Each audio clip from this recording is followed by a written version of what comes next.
Welcome to Knowledgeable Education class. Today we will continue our chapter. India had acquired foreign trade under the British rule. India had acquired eminence in the area of foreign trade.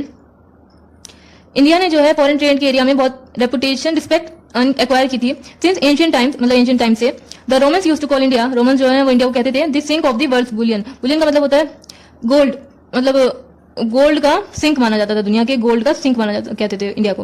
But the British rule in India brought an end to it. लेकिन जो British rule आया India में उसने ये इसका end कर दिया. India was a well known exporter of finished good such as fine cotton, silk, textile, iron goods, wooden goods, ivory work and precious stones. जो इंडिया थी वो बहुत वेल नोन एक्सपोर्टर थी फिनिश गुड्स की, जैसे कि कॉटन, सिल्क, ये सब.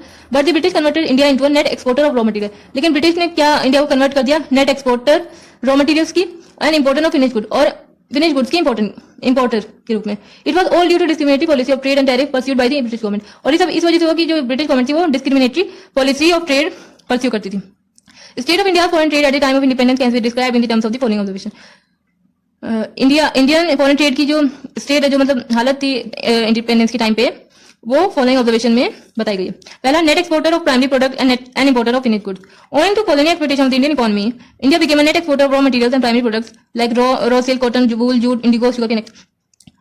इंडियन इकोनॉमी का जो कॉलोनियल एक्सप्लॉयटेशन हो रहा था उस वजह से इंडिया जो है नेट एक्सपोर्टर बन गई थी रॉ मटेरियल की, और प्राइमरी प्रोडक्ट्स की प्राइमरी प्रोडक्ट रॉ मटेरियल्स की नेट एक्सपोर्टर बन गई थी. ऑन द अदर हैंड, और दूसरी तरफ it became net importer of finished goods produced by the British industry. और दूसरी तरफ ये नेट इंपोर्टर बन गई थी फिनिश्ड गुड्स की, जो कि ब्रिटिश इंडस्ट्री प्रोड्यूस करती थी. आर इंपोर्ट्स इंक्लूड, हम जो इंपोर्ट करते हैं वो इंक्लूड करते हैं cotton, silk and woollen clothes beside several types of capital goods produce in England. और इसके अलावा हम कुछ टाइप के कैपिटल गुड्स इंपोर्ट करते थे जो इंग्लैंड में प्रोड्यूस होते थे. Composition of export import reflected eight backwardness of the Indian economy. और ये जो एक्सपोर्ट इंपोर्ट हमें ये सजेस्ट करती है कि इंडियन इकोनॉमी जो है वो बैकवर्ड थी. Second one is monopoly control of India foreign trade. During the British rule, export import of the country came under monopoly control of the British government. British rule के under में जो export थे हमारी country के, वो केवल सिर्फ monopoly यानी सिंगल कंट्रोल सिर्फ ब्रिटिश गवर्नमेंट के कंट्रोल में थे. In this context two observation are of critical significance. इस कॉन्टेक्स्ट में दो ऑब्जर्वेशन है जो बहुत इंपॉर्टेंट है. More than 50% of the India foreign trade was directed towards Great Britain. 50% से भी ज्यादा जो इंडिया का फॉरेन ट्रेड था वो ग्रेट ब्रिटेन की तरफ था. While export of primary products from India supplied imports to British industry. जो मतलब प्राइमरी प्रोडक्ट मतलब रॉ मटेरियल जो है इंडिया से एक्सपोर्ट किए जाते थे, क्योंकि ये ऐसे इनपुट यूज होते थे ब्रिटिश इंडस्ट्री में. Import of finished goods from Britain provide a huge market to the British industry. और जो ब्रिटेन के फिनिश्ड गुड्स थे उनको इंडिया में लाया जाता था और इंडिया में बेचा जाता था, और इससे जो इंडिया ह्यूज मार्केट बन गई थी ब्रिटिश गुड्स के लिए. The third is surplus trade but only to benefit the British. Surprisingly, during the British regime के वक्त पे our exports extended our import. हमारे जो एक्सपोर्ट थे उन्होंने हमारे इंपोर्ट्स को एक्सीड किया. It implied a surplus of balance of trade. और इससे जो बैलेंस ऑफ ट्रेड था वो सरप्लस हो गया. But note these points carefully. लेकिन ये जो पॉइंट्स हैं इन्हें केयरफुली नोट कीजिए. This surplus was owing largely to the export of primary goods. ये सरप्लस किस वजह से हुए थे? क्योंकि हम हमारे जो प्राइमरी गुड्स थे उनको ज्यादा एक्सपोर्ट कर रहे थे और इंडस्ट्रियल गुड्स को तो बिल्कुल ही नहीं कर रहे थे, which is a sign of economic backwardness. और ये किस चीज का साइन है? बैकवर्डनेस का. और सेकंड है that trade surplus was not used for growth and development of the country. और ये ट्रेड सरप्लस था ये हमारी कंट्री की ग्रोथ और डेवलपमेंट के लिए यूज नहीं किया गया. Instead it was used to meet, और इसकी बजाय ये यूज किया गया administrative expense of the British government in India. की जो ब्रिटिश गवर्नमेंट की जो एडमिनिस्ट्रेटिव एक्सपेंस होते थे हमारी कंट्री में उनको मीट करने के लिए, और दूसरा expenses of Wars fought bye the British government. और जो ब्रिटिश गवर्नमेंट वॉर्स फाइट करती थी दूसरी कंट्रीज में अपने मतलब वहां पे मतलब अपना रूल एस्टैब्लिश करने के लिए, वहां उस वॉर का एक्सपेंस भी इसी ट्रेड सरप्लस से होता था. Administrative and war expense lead to huge drain of wealth from India. और ये एडमिनिस्ट्रेटिव और वॉर एक्सपेंस होते इससे जो इंडिया का वेल्थ था उसका काफी ड्रेन हुआ. It compounded the backwardness of the Indian economy. और इससे जो इंडियन इकोनॉमी थी वो बैकवर्ड और हो गई. Demographic profile during the British rule. Demographic condition during the British rule exhibited all features of the stagnant and backward economy. जो demographic condition थी इंडिया की ब्रिटिश रूल के अंडर में, वो स्टैग्नेंट और बैकवर्ड इकोनॉमी के फीचर्स को exhibit करती थी. मतलब सारे जो फीचर्स थे वो सिर्फ स्टैग्नेंट और बैकवर्ड इकोनॉमी के थे. Here we focus on the following parameters. यहाँ मतलब फॉलोइंग पैरामीटर्स पे फोकस करेंगे. First one is birth rate and death rate. Both birth rate and death rate were very high, nearly 48 and 40% per thousand respectively. जो birth rate थी और death rate थी दोनों ही बहुत हाई थी.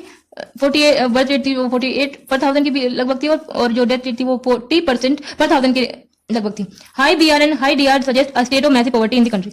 और हाई बीआर और हाई डीआर ये सजेस्ट करती है कि जो कंट्री में जो है बहुत मैसिव पॉवर्टी थी. Second, infant mortality rate. Infant mortality rate, death rate of children below the age of 1 year per 1000 live birth, बहुत वेरी हाई.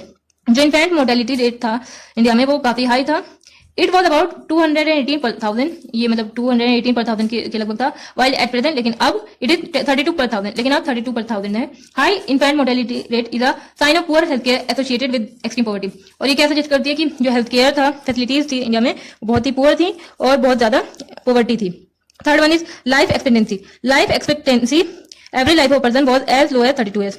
जो एवरेज लाइफ एक्सपेक्ट की जाती थी एक पर्सन की वो थी 32 years. While presently it is 69.4 years, लेकिन अब प्रेजेंटली हम 69.4 मानते हैं. Low life expectancy reflect lack of health care facility. और ये क्या रिफ्लेक्ट करती है कि हेल्थ केयर फैसिलिटीज बहुत ही की कमी थी, लैक ऑफ अवेयरनेस की बहुत कमी थी, और lack of means to avail them. और मीन्स भी नहीं थे, मतलब साधन भी नहीं थे कि इन फैसिलिटीज को अवेल किया जाए. Fourth one is literacy rate. Literacy rate referring to those who can read and write was nearly 16%. मतलब जो लिटरेसी रेट था, मतलब जो लोग पढ़ना लिखना जानते थे, वो सिर्फ 16% था. Reflecting social backwardness as a reflection of economic backwardness. और इससे हम क्या पता चलता है, सोशल बैकवर्डनेस थी और इससे इकोनॉमिक बैकवर्डनेस का भी पता चलता है. Female literacy rate was still worse only 7%. और जो फीमेल लिटरेसी रेट था वो तो और भी बेकार था, मतलब बस 7% था. This indicated gender bias in society. और इससे जेंडर बायसनेस का पता चलता है, कंट्री में कि डिस्क्रिमिनेशन होता था मेल और फीमेल में. Demographic transition. Following are some notable points relating to demographic transition in India. In the history of demographic transition, 1921 is regarded as the year of Great Divide. Demographic transition की history में 1921 को year of Great Divide माना जाता है. Prior to 1921, population growth in India was never consistent. जो India की जो population की ग्रोथ थी वो कभी भी कंसिस्टेंट नहीं थी 1921 से पहले. Size of population kept fluctuating, मतलब फ्लक्चुएट करती रहती थी, कभी बढ़ती थी कभी घटती थी. Increasing in one census and decreasing in other, मतलब एक सेंसस में बढ़ जाती थी, दूसरे में कम हो जाती थी. After 1921 population of India recorded consistent rise. लेकिन 1921 के बाद जो पॉपुलेशन थी इंडिया की वो उसमें कंसिस्टेंट राइज होता रहा. दस the census 1901 showed a decline of 0.04 crore in total population. जो 1901 का सेंसस था उसने दिखाया कि 0.0 करोड़ का डिक्लाइन हुआ था टोटल पॉपुलेशन में. The census 1911 showed a rise of 1.38 crore.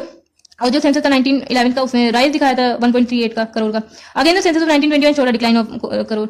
और जो सेंसस था 1921 का उसने डिक्लाइन दिखाया था 0.07 करोड़ का. From the year 1921 onwards, 1921 year के बाद total population India never decline. लेकिन इस ईयर के बाद जो टोटल पॉपुलेशन थी इंडिया की वो कभी डिक्लाइन नहीं हुई. It shows a consistent rise. इसके बाद वो कंसिस्टेंटली बढ़ती ही रही, राइज ही करती है. Census 1931 recorded a rise of 2.76 crore. जो सेंसस हुआ था 1931 में उसने राइज दिखाया था 2.76 करोड़ का. 1941 के ने दिखाया था राइज 3.96 करोड़ का. 1951 के ने दिखाया था राइज 4.24 करोड़ का. और भी a consistently rising population is led to excessive burden of maintenance investment. और जब इतनी कंसिस्टेंटली पॉपुलेशन राइज करी थी तो इससे जो मेंटेनेंस इन्वेस्टमेंट था उसका बर्डन और बढ़ने लगा. It is an expenditure which a country has to incur on the maintenance of the existing population. ये मेंटेनेंस इन्वेस्टमेंट क्या होता है, ये ऐसा एक्सपेंडिचर होता है जो कंट्री को इंकर करना पड़ता है पॉपुलेशन को मेंटेन करने के लिए. When the maintenance investment is high, growth oriented investment remains low. जब मेंटेनेंस इन्वेस्टमेंट हाई रहेगा तो जो ग्रोथ ओरिएंटेड इन्वेस्टमेंट है वो कम ही रहेगा. High maintenance and low growth oriented investment on the eve of independence is another feature of Indian economy pointing towards the backwardness stagnation. High maintenance and low growth oriented investment ये और features हैं Indian economy के independence के time पे, और ये भी backwardness और स्टैग्नेशन को दिखाते हैं. However the underlying fact is that till 1951 the rise in India's population was never alarming. It ranged between mild to modest. ये फैक्ट मतलब है कि 1951 तक जो पॉपुलेशन में राइज हो रहा था इंडिया की पॉपुलेशन में वो इतना अलार्मिंग नहीं था, इतना डराने वाला नहीं था. वो कभी माइल्ड रहता था कभी modest. It was only from 1951 onward that the rise in population became explosive in nature and the country started facing a serious challenge in terms of population explosion. लेकिन 1951 के बाद जो पॉपुलेशन में जो राइज हो रहा था उसके बाद ये बहुत ही मतलब एक्सप्लोसिव हो गया नेचर में, और कंट्री को बहुत चैलेंजेस फेस करने पड़े पॉपुलेशन को मेंटेन करने में, और पॉपुलेशन की वजह से बहुत सारे चैलेंजेस फेस करने पड़े. That is enough for this video. We will continue our chapter in my next video. Till then, keep studying. Goodbye and thank you. And if you have any query related to this chapter or any suggestion for me, then please write it in the comment section.